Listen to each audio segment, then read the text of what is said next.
live twice. All right, so here we go. Another episode of the KEW Exchange.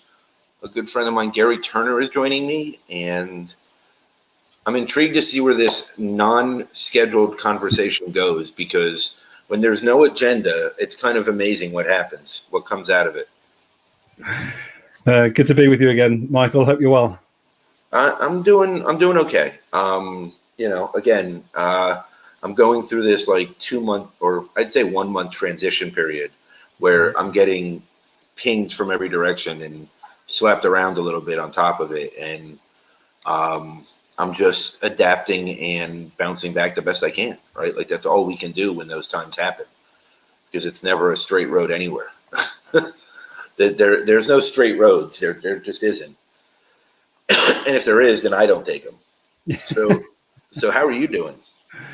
Yeah, very good. Thank you. Good morning to you. Good afternoon to anyone else that might join us. It's 4 p.m. UK here on this good Monday. And it's, I don't know about you, Michael, but I find it bizarre that we haven't gone anywhere, but time somehow feels like it's expanding. It's like how can we sort of do so much, so little from the same place? Like my mind's all like, I find it fascinating what we're learning at the moment about space and time. Well, I mean, if you really look at it, right, like we all looked at these technologies 2 years ago and we said, wow, that would be convenient, but that means I'm staying still, right? That means I'm staying put. And when we were forced to stay put, all these technologies and things that have existed and whatever new technologies come out of it, because there's going to be new innovations, have completely redesigned work, right, and life.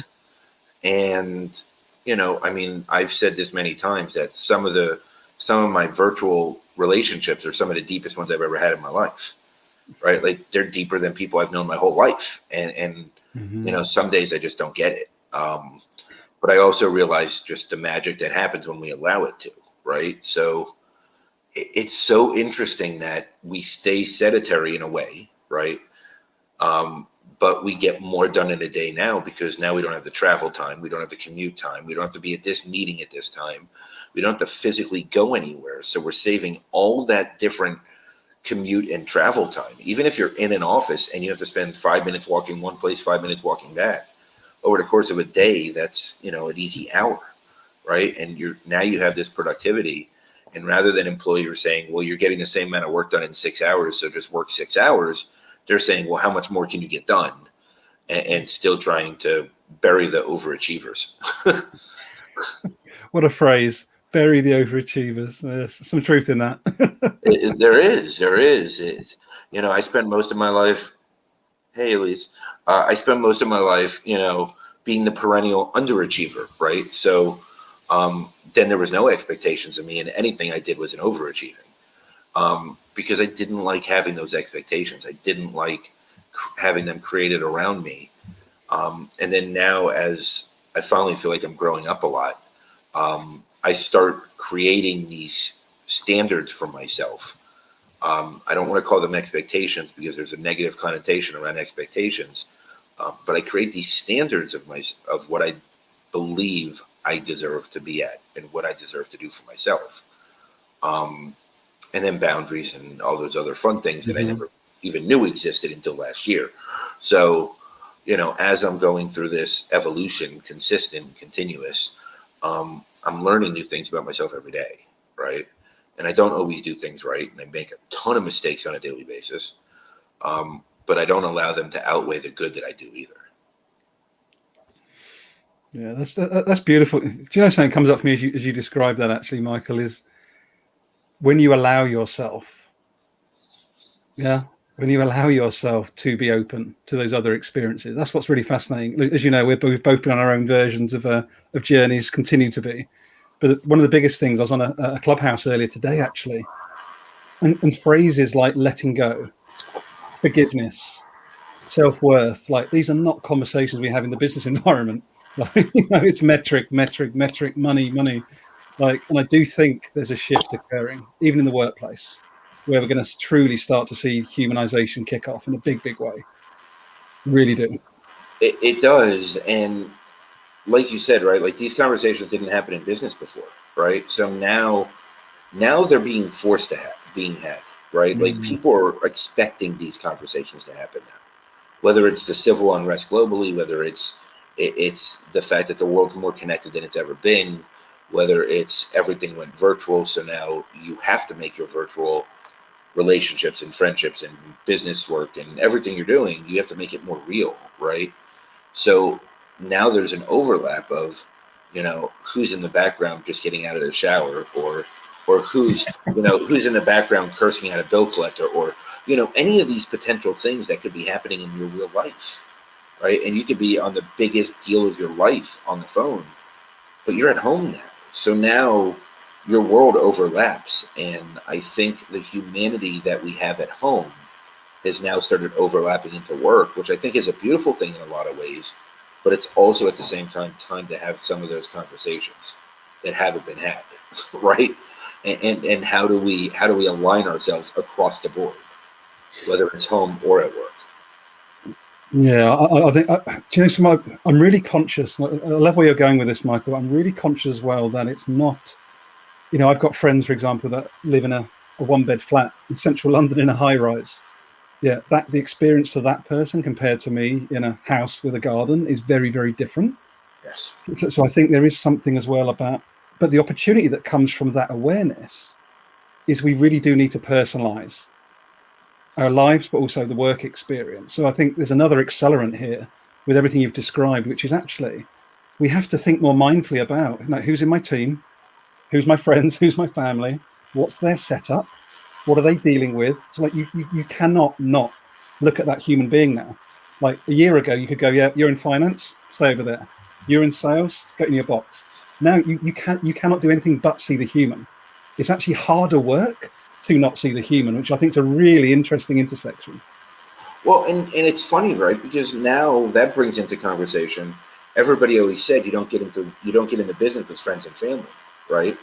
So now here's the thing: it's all overlapping. There is no more lines, which means we have to adapt and treat everything like it's friends and family, right? And that also says that we have to grow up, right? We have to put some of the BS behind us.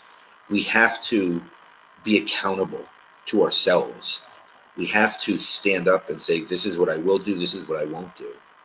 And then we also have to realize that, we're not 15-year-old kids anymore that have all this freedom in the world to go run around and do whatever we want, right? It's time to grow up, right? Because if you don't do what your responsibility is, and you're not accountable to yourself, then you're going to lose things, and things are going to start disappearing from your life, especially relationships, right? Like I've done business with friends for a while and family, and it's very difficult. It is beyond challenging. It is not easy.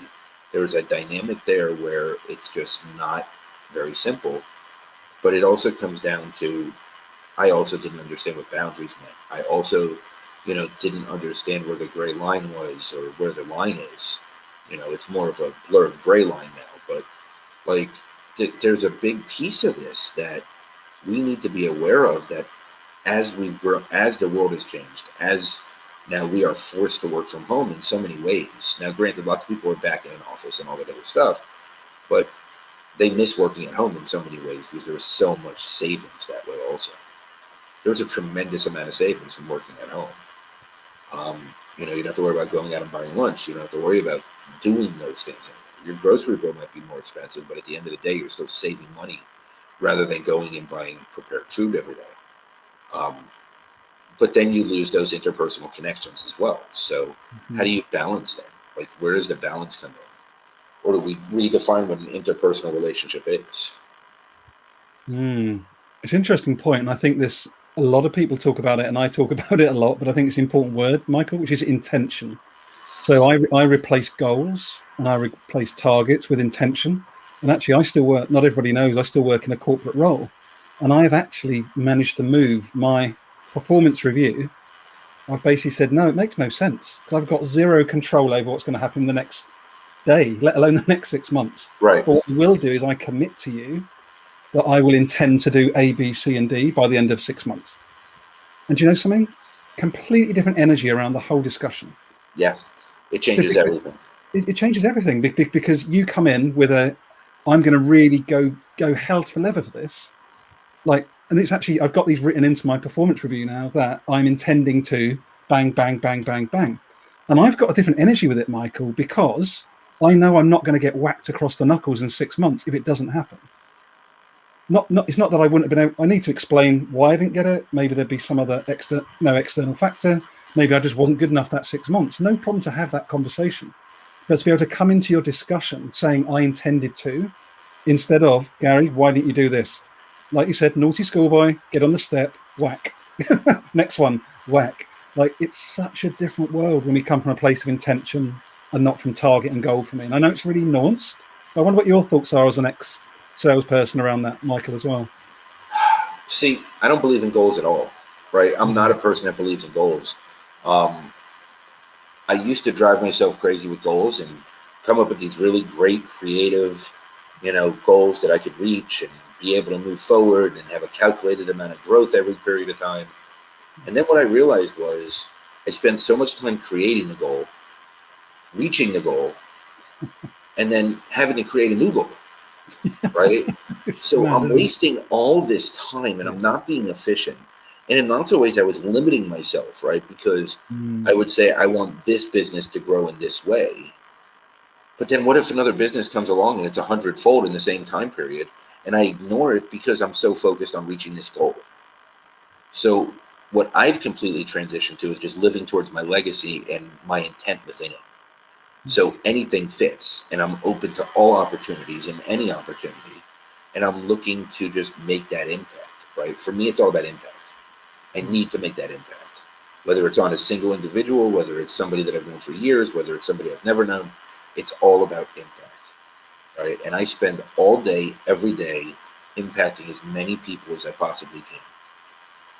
But then there's those days, right? And this is just the reality of the world that we live in today. When we're in a bad mood, the last thing we want to do is have a real conversation. When we're in a bad mood and somebody else calls us in a bad mood, that conversation is not going to go well. And it's going to be this forced anger feud, right? And then things get said that can't be taken back, and it leaves both sides miserable, right? So at some point, we need to be self-aware enough to say, this isn't the right time to do this. This isn't the right time to set a goal. I want to go after intention, like you said. I want to go after a legacy. I want to have so many opportunities in front of me that I truly choose the one that's best for me at the time, knowing that I'm going to lose some of those opportunities. But if there's a best option in front of me, then what do I care, right? Like, why am I not willing to do a short-term sacrifice for something that can be life-changing? Something that can create this magical experience, and I'm the type of person that's always willing to take that risk. I will always jump on the magical train. I will always, look away from anything that's guaranteed, anything that's perfect, anything that seems to be perfect. But when there's magic involved, when there's those situations that just seem so limitless of possibilities, those are the ones I run towards. Those are the ones I grab tight. Those are the ones I don't want to lose. And that's in friendship, that's in personal, that's in every level. That just business too. It's just how I operate in business also. Hey, Debs. And Debs was on your show today. She's stalking you. She's stalking you, Garry. Well, the funny thing is, I had her on my Right Here, Right Now live show earlier today. So funny how you come across each other, isn't it? Multiple times. There's the energy for you, Michael. There's the energy. There you go. It's interesting though, because there's so many topics that we can go through, right? And go into. Well, I'd love to ask you a question, if I may, because you've spoken about boundaries a few times, and I think that's something I continue to work on, to be honest with you. Not just the boundary between work and life and how do you balance that best for you. But I think how do you, as Michael, go about maybe give us an example of a recent boundary or a boundary you've set in the last 6 months, and maybe why you needed to do that for yourself. If something I've probably said 500 of them, and probably 20 have stuck. For me, a boundary, what I've come to realize is, right, like we've had this conversation where I'm living in my core values and the truth and all these overarching things that I live in every day. Mm-hmm. For me, my boundaries are about protecting my core values and protecting me living within them. That is where I create boundaries. I will not compromise my core values for anything, anyone, any money, any circumstance, any situation. I just won't. I refuse.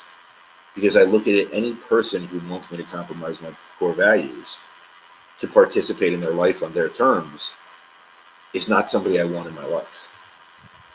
At this moment, doesn't mean they can't change how they are, right? But where I'm at, it's not somebody I want in my life. Now, if it's business, if it's something that goes against my core values, I won't touch it. I won't even look at it. I won't have a second conversation about it. I just move on. If it's what other types, family and those things, same thing. I mean, for me, it's all about core values. It really goes back to me living into them every single moment of every day. And again, it doesn't mean I'm perfect, but what it means is I'm honest and transparent about my issue, and then I resolve it. Right? So it's all about accountability and being accountable to myself. Yes, it's a great shout. Hey there, James. So your core value part's really interesting. So I did the whole like Brene Brown when I read Dare to Lead, and she had this brilliant matrix on her website. And if anybody thinking of doing value work, definitely worth looking at. And because I love the way she speaks, doesn't she, Michael, about the fact like what are your 2 non-negotiables? So not your 4, your 5, your 20. What are the 2 that you'll take a bullet for? And I found that a really rich exercise because I got down to connection, like human connection and growth. They're my 2. And exactly as what you said, it's almost like those values have become an unconscious guide to your boundaries. So I don't have to sit there and think, it's cross growth. Maybe I need to set a boundary. It's like, I don't know, there's something in your body. It's an embodied sense of that's not acceptable. And whenever I sort of reverse engineer it and go, why did I feel that way? It is crossing growth or connection. And I just found it really interesting. My 2 non-negotiables is truth and guiding others. Those are the 2 that I will take bullets for every day. I will go to the end of the universes for that, like whatever it takes. Because for me, truth means so much, and living in my truth, being truthful to others, being transparent. I live in full transparency. I hide absolutely nothing. And if anybody asks me to walk away from that, I question why they're in my life. Because I can't live that way. It doesn't work for me. I get uncomfortable. I start making more mistakes. I don't feel as centered and focused as I should. And I don't have my strength, my conviction with the decisions I make when I'm not living in my core values.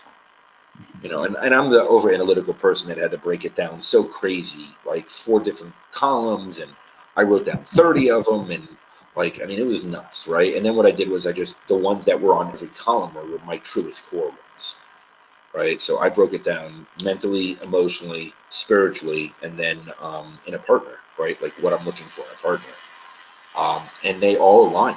It's very clear what I'm looking for.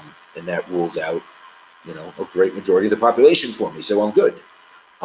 You know, I don't have to do the picking. It's done for me. Because the minute it goes outside of it, I'm done.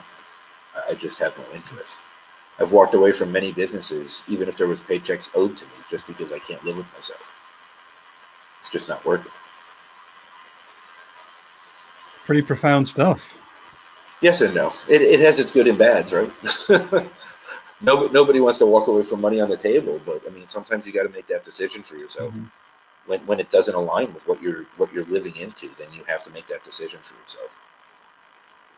Yeah, I find this really, really interesting because one of the tensions I've had in recent months and years is, like I say, I work in a corporate. I do a lot of work externally as well, sort of a portfolio setup. And, you know, I work within the chemicals industry. And like on the one hand, you go, bloody hell, Gary, like your values led is about growth connection, but you're taking materials out of Mother Earth, producing cars and mobile phones, etc. But I find this interesting tension with the values of do you use them for fuel sometimes? So what I mean by that is sometimes you want to try and make a difference in a certain space, and actually you can leverage those values in what would otherwise be a quite difficult position to be in. So actually, as long as I'm seeing growth and connection, I can work within what might be an otherwise challenging industry, or maybe an environment that isn't particularly congruent with what I want to be doing long term, but those values become a guide in order to navigate through that space. Does that make sense? Well, not only that, you also reflect it outward, which means you can impact the organization, right? Exactly You the point. impact those people around you. So, it doesn't look, we can say whatever we want. We can make things prettier than they are. You're in a chemical company, if you're in a petroleum company, if you're in a plastic company, if you're in certain companies, there is an extreme negative to what they produce, right? And that's just the reality. But the truth is, we use these things every day. Yeah. People need them to some capacity until we don't, right? But I don't see it going anywhere. So Correct. not for a while. Um, but why not try and do it the best way possible, right? And if you can inspire an organization that is in an industry that doesn't technically align with you in every way possible, but you can impact that organization to align better within itself and maybe do other things that make up a little bit of a difference on the other end, right? And make better humans out of it. I mean, isn't that the end goal anyway? Yeah, and you're so succinct. This is why I love the work you're doing, Michael, because this is really important, I think, as a conversation, because you can be quite utopian and go and it's great. I respect anybody's values, as you say, anybody's Mhm. drive, their mission. Everything's important, everything's valid.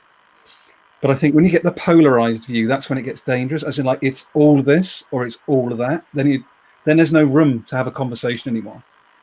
And I think what you just did brilliantly was hold space for and the understanding of, as long as you're in your values, you can pretty much operate anywhere Yeah. as long as you're moving towards what matters to you.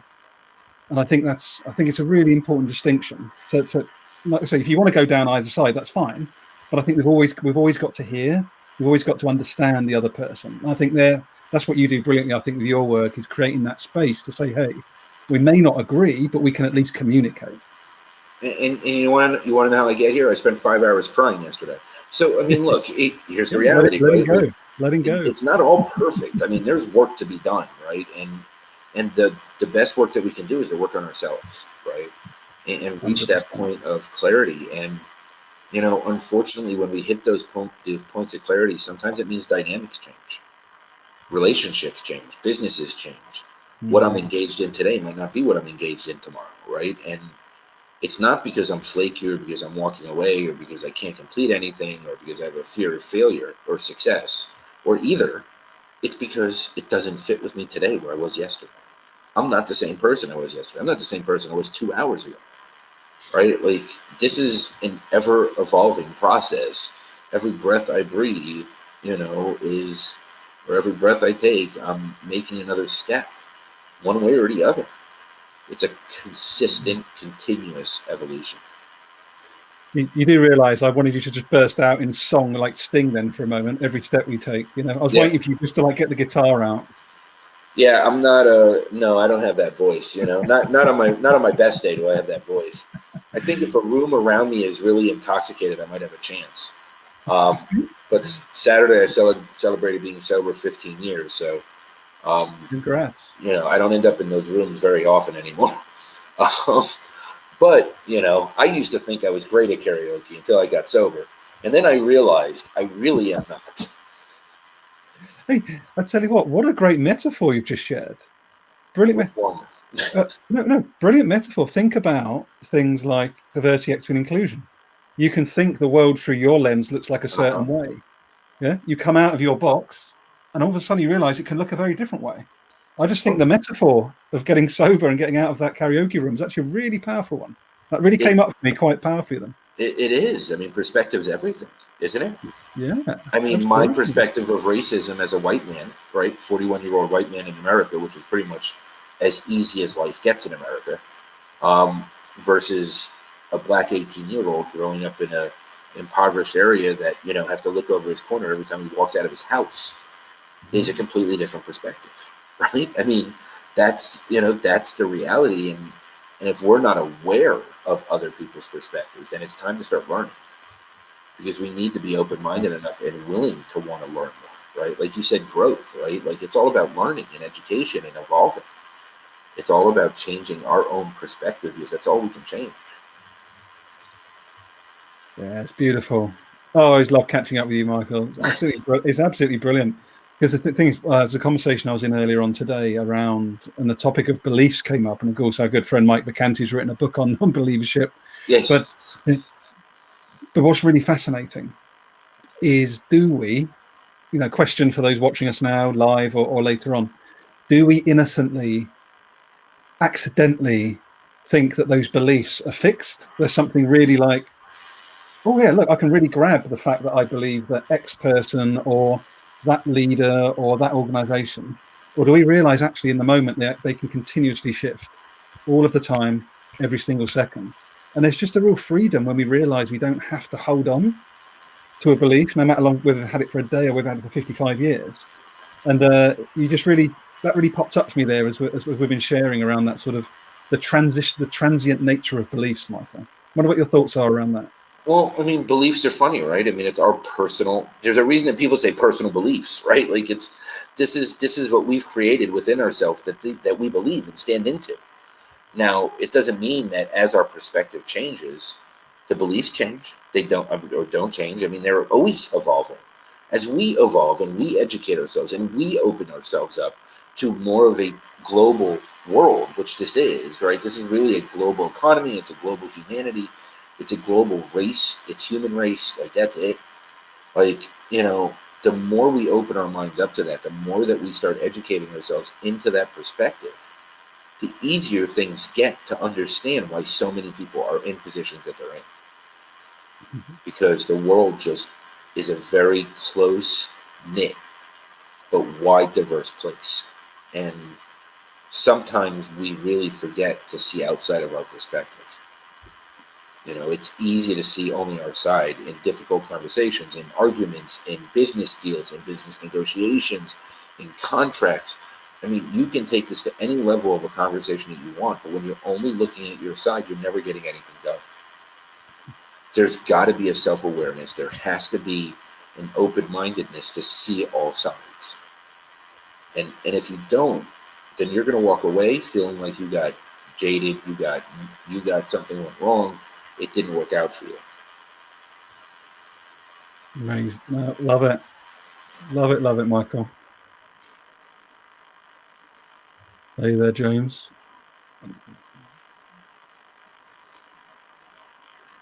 That's important work for sure. Yeah, I mean, society and coming to accepting and accepting each other's differences. I think you need to get two people in a room that could do it first before you worry about society. If we can get two people to sit in a room and do it, then we make it three, then we make it four, then we make it five, and you just keep bringing diversity to the table, and they start agreeing, then we can worry about changing society. That's just my perspective. No, it's brilliant. I remember I had do you know Madison Butler at all? She's based over in Texas. She's in recruitment, very vociferous around diversity, equity, inclusion. But I had her on my previous podcast, and this will always stay with me. I was really educated that day, Michael.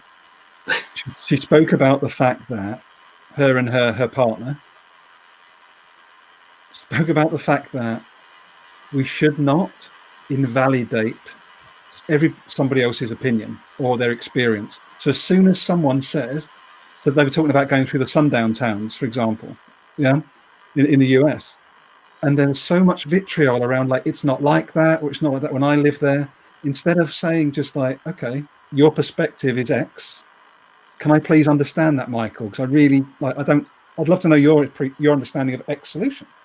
And I say, well, my one's Y. Okay, what's the similarities and differences? Like, that is all it takes. Like, literally, that's all it takes, is the genuine desire to hear another and see someone else as a valid human being. And the problem is we are very selfish. We want what we want when we want it. We want to be validated, and we want to do it our way. So we need to identify self first. We need to work on self first. We need to understand that being selfish harms society as a greater whole. When you might not have to be selfless all the time, but if you go to an equality standpoint within your mind and hit a balanced place in your mind and in your heart and in your soul, and you start looking at every living being as an equal, which is, really grandiose because that's a big step. Start with your neighbor, and especially the one that pisses you off. So start with that neighbor. But the minute that you can do that with one person, then you can do it with 3, 4, 5, 6. Again, we need to bring it down to the simplest multiples and then ripple it outwards, because there is no other way if we can't put two people in it. There is no way that during the election last year, you could have put a high-strung Democrat and a high-strung Republican in the same room and not one of them walk out bleeding. Because that is how extreme the media pushed them to their ends, and how much they let the information coming into their mind control what their mind was putting back out. When in reality, it's just another human being with another opinion, that if you would hear their opinion, there's valid points on both sides. Mm-hmm. And the reality is neither side gets anything done. So be patient. Yeah. And there's their end of the sermon on how systems work is as simple as that. It really is, though. It's kind of scary if you think about it. The things that we allow to enrage us, like Manchester and Chelsea. I'm sure those games are great, right? But think about it. I mean, everybody's a soccer fan. Everybody loves and has passion for their team, or football. Sorry, football in UK, not American football, real football. When they use a foot, but when you look at it though, when they go to the game, there's these outraged, passion-filled, only my point of view people. But the minute that a star player gets hurt, or the minute that something gets hurt and it looks really tragic, most people find their humanity again, no matter which side you're rooting for, and they'll be human to make sure that person's okay, right? They want to see that injured person to see if it's okay. As long as they don't come back and play again, right? Because the opposing, fans don't want them to play again. They just want to know they're okay. It really is that simple. We get so caught up in our emotions, in different ways in our personal perspective, that we lose the bigger perspective. Mm-hmm. And it's complicated but simple at the same time. Are we not back at that point about intention again? At the end of the day, if we know what our intentions are, it's a good old classic phrase, isn't it? Is it energy follows intention? Like someone very cleverer than me would have come up with that, but it's so true. Energy. It could be either, right? Either energy follows intention, or intention follows your energy. It depends which one you're pushing out first, or which one you're reacting to. Because so much of what we do in today's world is reactionary, right? And I guess the goal is, as we evolve and as we become more grounded within ourselves, that we become less reactionary and more intention, purpose-filled, actionary. But that also means taking a step back when somebody's punching you in the face, right? Like, why is this guy punching me in the face? Oh, well, I guess I shouldn't have, hit on his girlfriend. Oh, okay, well, then I guess that's my fault. So go ahead and hit me. But we don't look at things that way. It's all reactionary, right? Everything we do is reactionary. And I guess if you think about it, the fact that we are actually those in the moment human beings that you discussed, and that we're realizing as we try and get a little bit older and wiser, can you do anything but react? In reality, because stuff's always just happening. Like what I've learned over the last year and a half, whatever it is to take a pause before reacting. It doesn't mean that I'm not reacting. It just means that there's a purpose and an intent to my reaction. Yeah, like that. Right? Because I took that pause, I looked at it, and I said, this is how I'm going to react. So it just changes how we react completely. Yeah, I like that a lot. Like that a lot. Because again, I have way more questions than I have answers, Michael, as you know. And I never stop asking questions, right? It's and I spend a lot of time self-reflecting. And it doesn't mean I always get the right answers at those moments either. Because again, I'm asking myself the questions, but it creates this self-awareness around things I do need to find answers to. It's so interesting for me because I think through our conversation, the word, depending on if you put a hyphen in it or not, self-awareness has been by far the most common word, no matter what lens we've looked through, no matter what dialogue that we've explored, time and time and time and time again, it's come back to self-awareness. I think that's really interesting. It's something that I live by.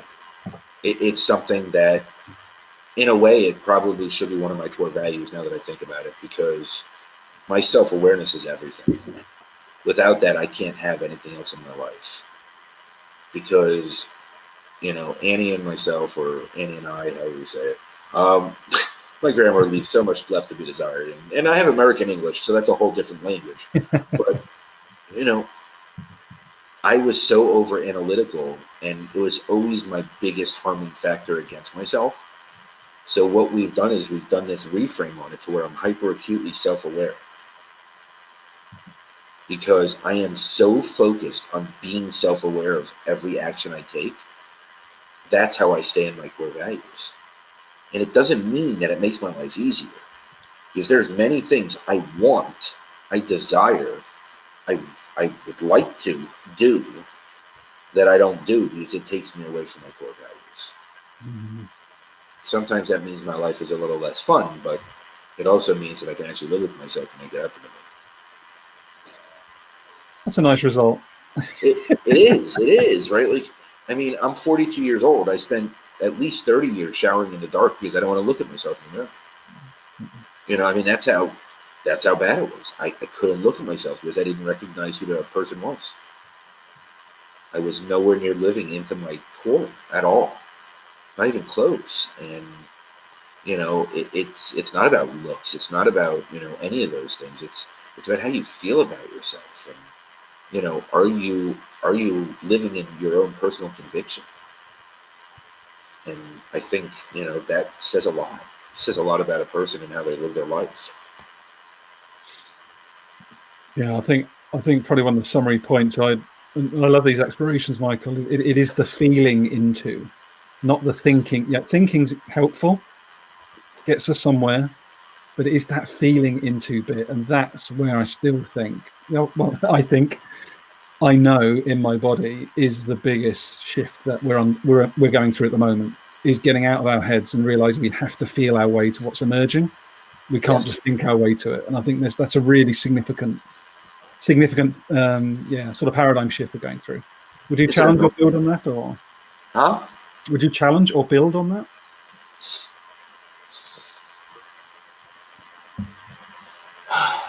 It's like, do you want to be a human doing or a human being, right? Do you want to be or do you want to do? It's the same concept. It's about living within ourselves again. It comes back to the same purpose, the same thing. Living into our intent, living into our passion, living into our purpose, living into our soul's purpose, and finding out what invigorates us, what makes us so passionate that nothing gets in our way to live within our own right core values, right? And again, it goes back to core values, goes back to self-awareness, goes back to intent, goes back to the flow of energy, goes back. All these things are so interwoven and so combined. And yes, as people are waking up and as people are opening their eyes and as people are self-exploration is going on, there's not enough people teaching others how to do it. There's not enough people saying, this is how I did it. You might want to try this way, right? It's more of a crapshoot because you don't know where you're going and where you're getting information from. And the trick to it all is finding to a point within self that you trust yourself enough to give yourself the right answers. Which is intuition, yeah? Yeah, that's definitely intuition. And we can have probably a whole conversation about intuition, because my belief is that time is a man-made construct, so it never existed, which means all my past lives, all my future lives are happening at the exact same time. So my intuition is guided by all those combined experiences, and if I just live into my intuition, then I'm not going to make any wrong decisions. The end. Bring on the wormhole. Yeah. Yeah, I think you've just got us onto stage 2 of the conversation. I think, mate. No, but joking apart, intuition is something Oh, I'm really curious about. I would Really love curious. to I'd love to have another conversation about it because I love it. I think we can go on that one all day. Well, Maybe we'll bring Debs in for you, sh- intuition. you should. You definitely should. You definitely should. Because I think this is so important because, again, none of this stuff is polar. But if you look at it like a continuum, I see a little bit. If you've got intuition towards one end, and sort of as you go towards the other end, what you're looking at really then is like silver bullets. Yeah, You're like, actually, what's the thing that I'll commit to? Because I know it's going to make money, or I know it's going to change the world, or I know it's going to change the culture. And you're like, actually, intuition is the complete opposite. It's like totally trusting that in the moment you're going to get the right answer. Like it's, and I still struggle with that. I'll be honest. I was having a conversation about it today. I trust myself a lot, but I still don't trust myself probably as much as you trust yourself. depends on the day. I didn't trust myself very much yesterday, which is why I spent hours crying. But it's part of doing the work, right? And that's the Yeah. only way we get trust, and that's the only way that we trust ourselves is by making decisions that are better for us. But understanding ourselves on such a deep level, here it goes, self-awareness again, of what we really want below the surface ones. We used to fall into human tendencies, human patterns, human behaviors, go into these character traits, trying to fit into other people's vision of us, trying to be what other people want us to be. All those things get convoluted if you don't do the work. You don't even know what your own core values are until you do the work because so many core values are imposed upon us by our parents, by generational, by our teachers, by everything else in our lives, our jobs. We don't even know if they're our core values anymore. So, Wormhole. yep, here's another one. We can do a whole other show on that one too, Gary. I don't know, Gary. We might have to follow this up with a series at the rate we're going. But It's all interesting. I hope that your audience and your network get some value from it because sometimes I have to say it's funny when you're in a conversation, when you listen to it back, you're like, oh yeah, bloody hell, good point, Michael. Yeah, that was I'm going to go and try and do that again. And I think this is also why different mediums are so important because you hear different things, don't you, at different times, or yes, if it's maybe someone's watching us that actually is hard of hearing, but can see the lips moving and things like this. So going through different mediums again, I think is just so important. So thanks for doing all your work, mate. I think it's really important. thank you. And that's again why I listen to Brene Brown, Daring Greatly every 3 months. Because every Yeah. time I listen to it, I hear something different that I didn't hear before. It's a different perspective, a different lens, and I learn something more about myself, and usually another couple hundred hours of work to do on myself. So it's brilliant. Well, I think one of the most important things, which I applaud you for as well, not only just all the work you're doing anyway, but the vulnerability. Like it does need more. Yeah, In a world where we know the patriarchal systems are still ruling the world, it needs more men like you and I, particularly men, white men, to be yeah, having this conversation because that will then make it safe for those leaders that maybe aren't quite ready to dive into this discussion. It's not that we're 100%. right, we're just saying there's this space to explore around our humanity, our heart, our connection, our energy. And I think the more we have these sorts of conversations, hopefully it invites more other people to get involved in it. So thanks That again for what you're doing, mate. Thank you, and thank you for what you're doing. I mean, I think that's the goal, right? Is to put this out there enough so that others start, wanting to do it and want to be a part of the conversation. So I know you got to get going. So we're going to cut this short because we probably could have made it 3 hours today, um, Easily. easily. And I hope you have an amazing day and amazing evening. And I appreciate you. No, likewise. Appreciate everything you're doing, Michael. And thanks everyone for joining us as and whenever you do. And yeah, we look forward to catching up again soon, Michael. Take care. Sounds good.